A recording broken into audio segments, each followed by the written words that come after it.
on the hood there, Charlie. Maybe you better talk to the boss about that.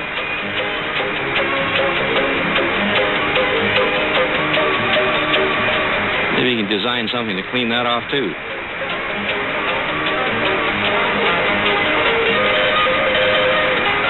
Come on, heave it.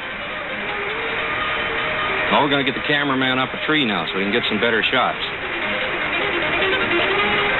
Now, if you watch the back of that dump body, that is for real. There's no trick photography there. He's really hitting it. The idea was to roll in as hard as you could. Hit the clutch just as the unit hit the snowbank to protect the driveline and let it carry its way through. What are you doing up on top of that car? Good heavens, that must be 12 feet to the top of there. Do you suppose he's a little bit afraid that that plow isn't going to come through? He's got some skis there. Maybe that's the way home. Charlie, you taking another break? And cut out the horseplay. Watch that. Do you think that your car would push those today? I doubt it.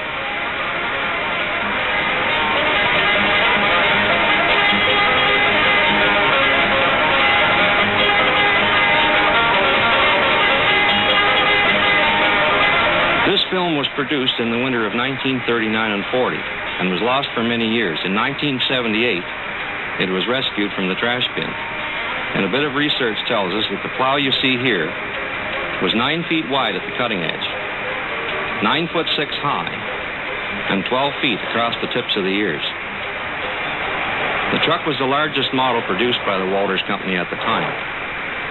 And a Waukesha engine of about 700 cubic inches was rated at a mere 150 horsepower at 2,200 RPM. It's sure doing a job here, I'll tell you. Boy, I think it's about time to get out of here.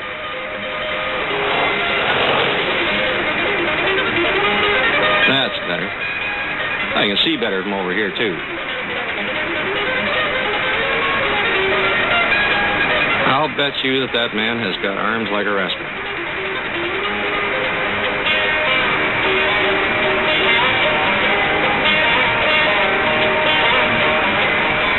Winging back was a very important part of snow removal. And if you didn't get it pushed back in time before the next storm came, it only took about an hour's blow to fill that whole cut in. And then you were really in trouble because you had no place to put it.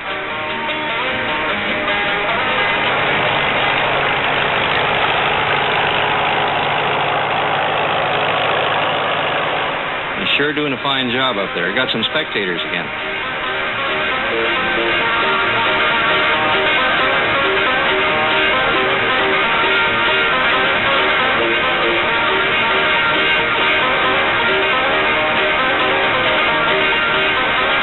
Yes, sir, that is hard work, no matter how you look at it.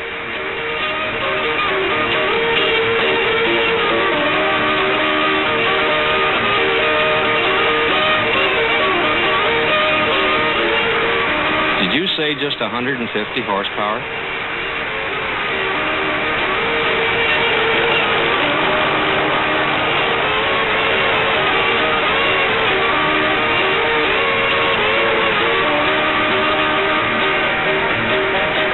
Doing a good job, I'd say. Oh, we got to straighten it out a little bit down here. Must have got off to the side the first time through.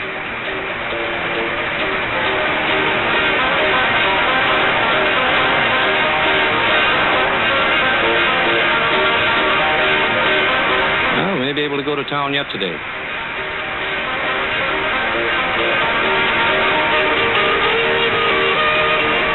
Barnes Corners. Yes, Barnes Corners is a little town just southeast of Watertown, New York.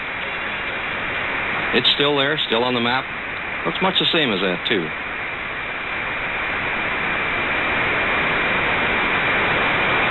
People depended on plows to get in and out and get the supplies in.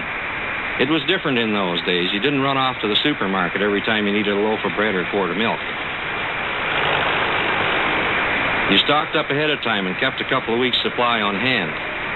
And you also checked on the neighbors. Want to make sure old George and Martha were all right.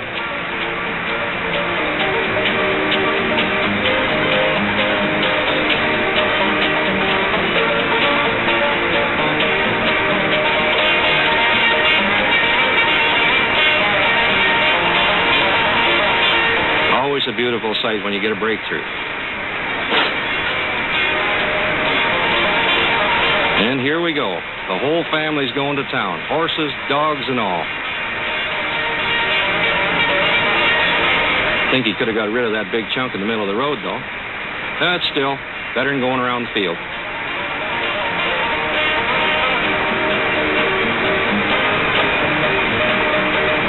And here we got help coming from the other way. We got Charlie on the left, and that new county plow on the right. Looks like he's running the diesel. Sure doing a lot of smoking.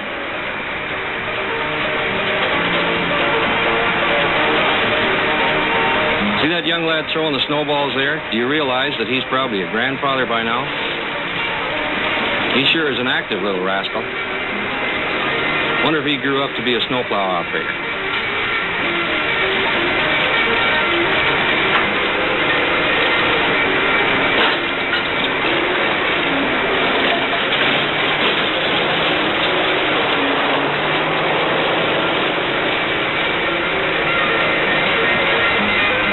You get the two of them together, they do all right. Oh, we made it all right to New Boston. You see something happening here? How long ago is it since you've ridden on the running board of an automobile? They don't make them like that anymore. Oops, Brothers of the Brush are in town. Look out, fellas, here comes the snowplow.